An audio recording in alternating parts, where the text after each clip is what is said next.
প্রবেশদের অনেকেই তো আমরা অপেক্ষা করছি।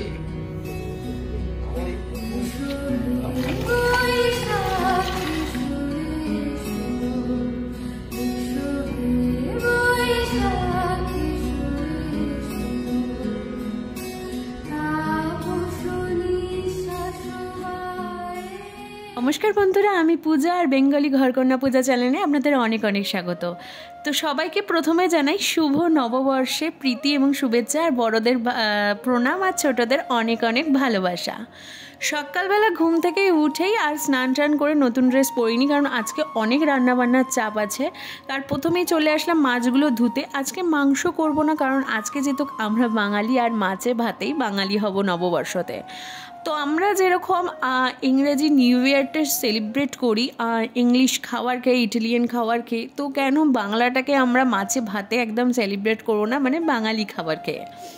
তো ওইদিকে দেখো সকালবেলা উঠে টিফিনটা তো করবো, তার আগে গ্রিন টি খেয়ে নিলাম, আর তোমার ওইদিকে আমি একটু গরম জল খেয়েছি।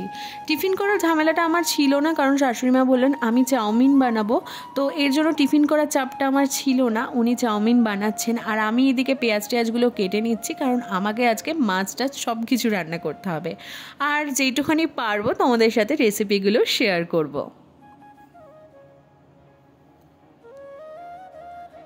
ছোটোবেলায় নববর্ষ মানে জানতাম সকালবেলা উঠে স্নান টান করে পুজো টুজো দিয়ে একেবারে বড়দের প্রণাম করব, কারণ ওই যে বড়রা সেই 5 টাকা 10 টাকা করে হাতে দেবে, সেইটাই জমিয়ে জমিয়ে দেখবে লাস্টে কত টাকা হয়েছে। তবে এখন আর সেগুলো মিস করি, কারণ এখন বড় হয়ে গেছি, সেগুলো তো আর করতে পারবো না। এইদিকে দেখো আমাদের চাউমিন রেডি। এখন চাউমিনগুলো খেয়ে নেব। আমি খুব একটা বাইরের চাউমিন খাই না, তবে ঘরের চাউমিন খেতে কিন্তু আমার ভীষণ ভালো লাগে। তাই এদিকে ভাবলাম তোমাদের দাদাকে আগে চাউমিনটা দিয়ে দিই, তারপর আমি আমার চাউমিনটা নেব। তো তোমাদের দাদাকে দিলাম, কারণ তোমাদের দাদা টিফিন করে একটু বাইরে বেরোবে, যেহেতু ছুটি পায় না, ছুটির দিনগুলোতে একটু বাইরে আড্ডা মারতে যাবে। আর এদিকে আমি আমার চাউমিনটা খেয়ে রান্না করতে যাব। রান্নাঘরে এসেই প্রথমে যেটা করছি, আগে পমফ্রেট মাছটা ম্যারিনেট করে নিই। দোকান থেকেই না মাঝখানে পমফ্রেট মাছটা একটু কাটিয়ে এনেছিলাম, তারপরও না আমি ভেবেছিলাম একটু চিড়ে চিড়ে কাটবো, সেটা ভুলে গেছিলাম। তাই আগে ভাবলাম এদিকে 1/2 চামচ আদা, 1/2 চামচ রসুন, মানে ওই টোটাল 1 চামচ আদা রসুন দিয়ে তার মধ্যে একটুখানি ধনে পাতা বাটা, তারপর দই, তারপর এইদিকে দিয়েছি হচ্ছে একটুখানি আমার কাছে কাজু আর চালমগজ বাটা ছিল, সেটা একটুখানি দিয়েছি।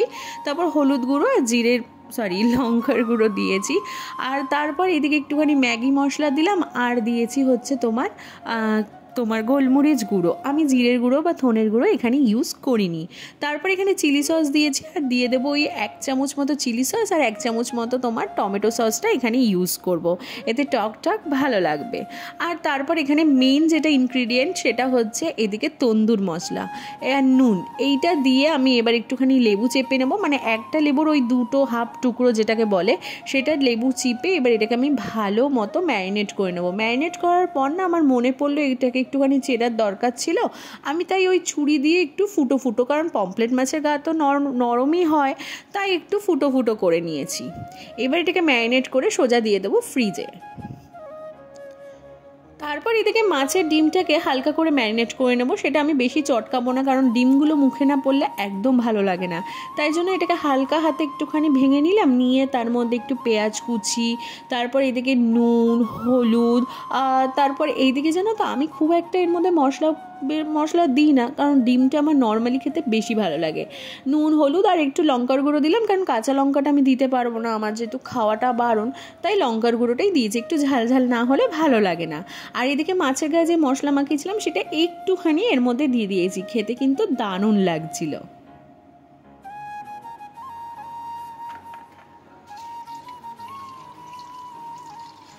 এদিকে দেখো কাতলা মাছগুলো আমি এখন ভেজে নেব, কারণ কাতলা মাছগুলো ভেজে তারপর আমি কালিয়া তৈরি করব। আজকে যেহেতু কিছু বললাম মাংস একদমই করব না, আজকে মাছে ভাতে বাঙালি হব।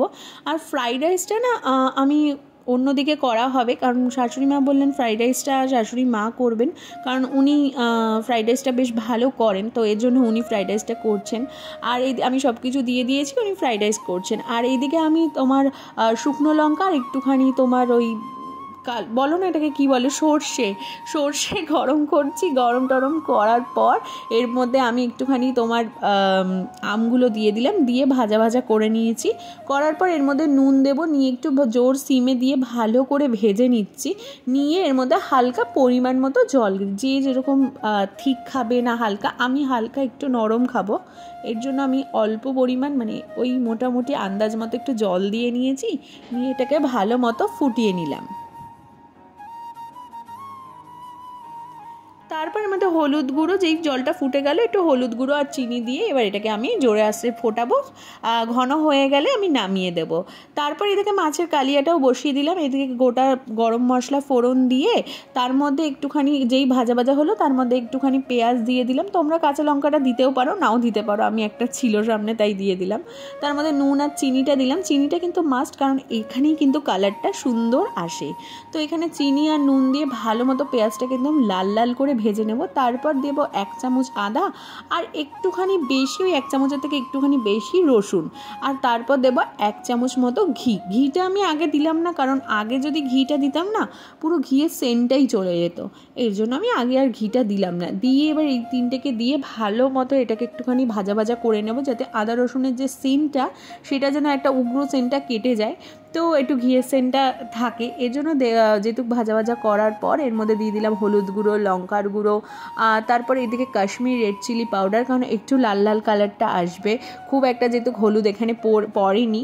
তারপর এর মধ্যে আরেকটু নুন দিয়ে এবার এটাকে ভালো মতো কষিয়ে নেব। তোমরা চাইলে ধনের গুঁড়ো জিরের গুঁড়ো দিতে পারো, কিন্তু না দিলেই কিন্তু বেশি ভালো লাগবে, কারণ ধনে জিরেটা সব কিছুতে যায় না। তারপর এটা যেই তেল ছেড়ে আসলো পেঁয়াজ ভাজাটা, মানে পেঁয়াজ আর মশলাগুলো কষে যাওয়ার পর আমি এর মধ্যে একটুখানি টমেটো দিয়ে নাড়িয়ে তার মধ্যে একটুখানি জল দিয়ে দিলাম, যাতে টমেটোটা জাস্ট ওই নরম হয় ওরকম। দেখো এদিকে মোটামুটি নাড়ানোর পর কিন্তু টমেটো ভালোই নরম হয়ে এসছে।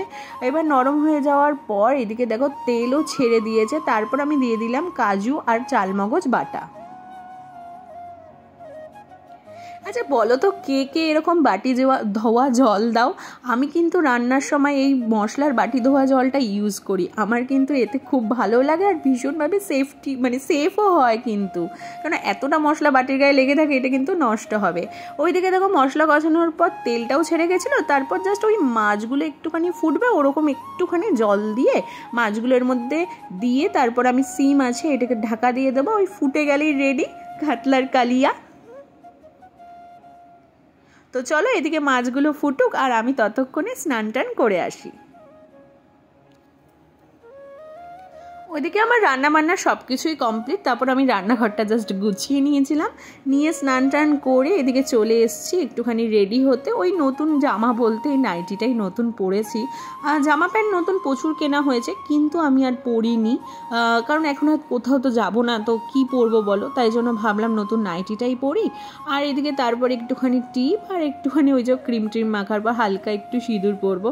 আর সিঁদুরটা পরার সময় দেখলাম বর চলে এসছে বাড়িতে, এসে আমার ওই যে ওর এসে একটাই কাজ আমার সাথে লেগ পুলিং করা। তো আমি কিছু বলিনি, এসে ফট করে আমি ওর জন্য চিল্লে উঠেছি। আর বললাম কি তোমার মাথা খারাপ, আমার তো ক্যামেরা চলছে, তুমি কেন আমাকে জড়িয়ে ধরলে? যাই হোক ওটা আমরা ইয়ার্কি মারছিলাম। তো এদিকে দেখো আমাকে কেমন লাগছে অবশ্যই বলো, আর বর এদিকে আমাকে বোঝাচ্ছে কত কিছু। তো এদিকে যাই হোক আমার রেডি হয়ে আমি এই লিপস্টিকটাও কিনে দিয়েছিল, বললো একটুখানি পরো তো দেখি কেমন লাগছে তোমাকে। আমি একটুখানি হালকা ঠোঁটে দিলাম, হালকা দিলে হবে না, ডিপ করে দাও। আচ্ছা বলো আমি কি কোথাও যাচ্ছি যে এখন লিপস্টিকটা আমি ডিপ করে ঠোঁটে দেবো? যাই হোক এই পাগলামিগুলো কিন্তু করতেই থাকে। তো চলো দেখাই তোমাদের কি কি রান্না করেছি। এইদিকে দেখো আমি রান্না করেছি, প্রথমবার যেটা রান্না করেছি আর মানে খেতে নাকি দারুণ হয়েছিল, সত্যিই দারুণ হয়েছে, যেটা হচ্ছে পমফ্লেট ফ্রাই, তন্দুরি। সেটা কিন্তু আমি তোমাদের পরে রেসিপি শেয়ার করবো। এদিকে ডিমের বড়া, চাটনি আর এই মিষ্টিটার রেসিপিও তোমরা খুব তাড়াতাড়ি পেয়ে যাচ্ছ, কিন্তু এই মিষ্টিটা আমি আগের দিন বানিয়ে রেখেছি। আর হয়ে গেছে কাতলার কালিয়া। ফ্রাইড রাইসটা তোমাদের দেখালাম না, যেহেতু ফ্রাইড রাইসটা শাশুড়িমা করছেন, ওটা ওখানে রয়েছে। তো চলো এবার বরকে খেতে দিই। এইদিকে দেখো দুজনে খাওয়ার বেড়ে বসে পড়েছি, আর দুজনে খাওয়া দাওয়ার পর এবার ফুল একটু রেস্ট নেব। সন্ধেবেলায় উঠেই দেখি কোনো প্ল্যানিং ছিল না, দেখি আমার গ্যাংরা চলে এসছে চাউমিন চিলি চিকেন নিয়ে। তো চলো এখানে আড্ডা মারি, আমরা একটু চাউমিন চিলি চিকেন খেতে খেতে আজকের ব্লগটা এখানে শেষ করছি। ভালো লাগলে অবশ্যই লাইক কমেন্ট শেয়ার আর সাবস্ক্রাইব করে দিও, ফেসবুক থেকে দেখলে ফলো করে দিও।